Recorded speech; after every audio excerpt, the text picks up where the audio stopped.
Hi there, Dale from Challengers Comics, here to talk to you all about the week's new books for Wednesday, September 10th, 2025. A lot of good books this week, billion number ones, some really cool graphic novels, and some other stuff. Let's get into it. The big book for the week in artistry, if not in actual dimensions, is Spectators, the original graphic novel by Brian K. Vaughan and Nico Henrichon. If you were a member of Brian K. Vaughan Substack, you saw this thing serialized over a number of years. Now it is a print edition, hardcover from Image, and this is the coolest part. The first 40 people who buy it from Challengers will get a signed book plate for free with the book. This is the book plate. Lower left-hand corner, that's Brian K. Vaughan's signature. Lower right-hand corner, that's Nico Henrichon's signature.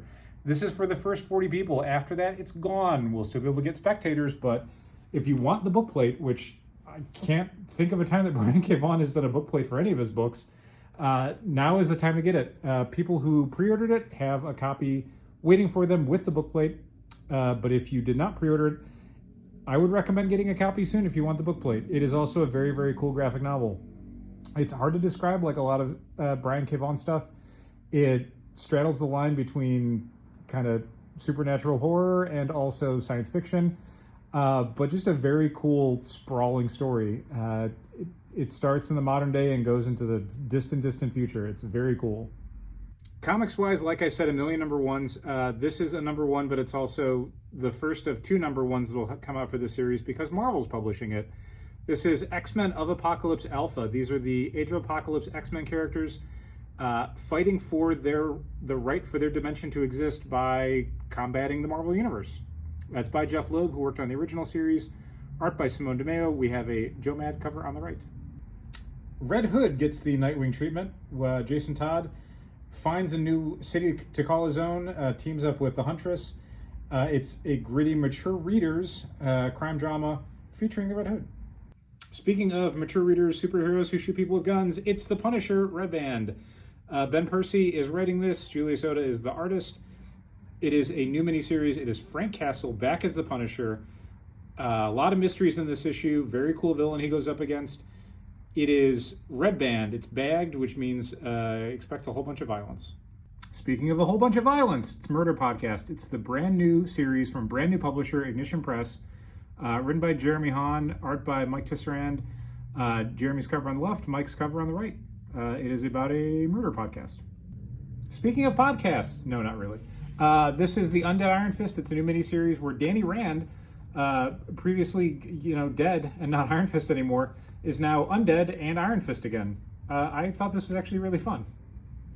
Imperial War, Nova Centurion. This is the fourth, maybe, I don't know, question mark, of the one-shots taking place between Imperial 3 and 4. This one about Nova, and this one taking place pretty much entirely within the pages of issue 3, just from a slightly different perspective. The good news on this one is co-written by Jed MacKay, who's going to be writing the Nova ongoing series that spins out of this. So if you like the various Jed MacKay Marvel books, your Moon Knights, your Avengers, give this one a look. Even if you're not reading Imperial, I think you can get brought up to speed pretty well. It's very much a Rich Rider Nova story. And I'm really looking forward to the Nova comic that comes out of it. Court, Children of the Round Table. This is a new series from the Seven Secrets team, if you remember that mini-series, ongoing series from Boom Studios back in the day. Tom Taylor is the writer. It is kids who are the new incarnations of the Knights of the Round Table. They are the Children of the Round Table. Non-number one issues for the week. We do have Absolute Batman. Nick Dragotta's back to continue this story. Captain America issue 3, a really excellent Captain America series. Steve Rogers versus Victor Von Doom just after Doom has taken over Latveria. We have an excellent Chip Zdarsky cover on the right. Godzilla number 2, the second issue in the ongoing series by Tim Seeley. One World Under Doom number 7. Last issue was the big debate issue between Reed Richards and Victor Von Doom. This is the big fight issue between Reed Richards and Victor Von Doom.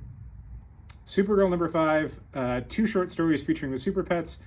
One of my favorite books coming out from DC. Cannot believe this thing is not selling 5 times what it is currently. You're all missing out if you're not reading this. If you're not reading this, pick up this one. It's got 2 really great Super Pet stories in it. Superman the Kryptonite Spectrum number 2. Another great issue from the Ice Cream Man team. Superman gets real big in this one. Transformers 24, the end of the Daniel Warren Johnson saga of Transformers. New creative team comes on next, but Dan wraps up his story here. We've got Dan's cover, we've got the Corona cover, and we have a wraparound Dan cover for the final issue. We've also got a couple decorated graphic short boxes. These do not last long. Marvel does not keep them in production because every month they do 2 new designs. So if either of these look cool, you're going to want to grab them fast. Battle World is on the left there. Well, Battle World's the one you can see right now. And then to the right of it is Punisher. I think that's going to be it for the week. Again, very large week, a lot of good stuff. 1.5 billion number ones. But all of this is just the calm before the storm, because next week, September 17th, 2025, should see the release of Marvel, DC, Deadpool, Batman #1. Thank you so much for watching. Keep reading comics.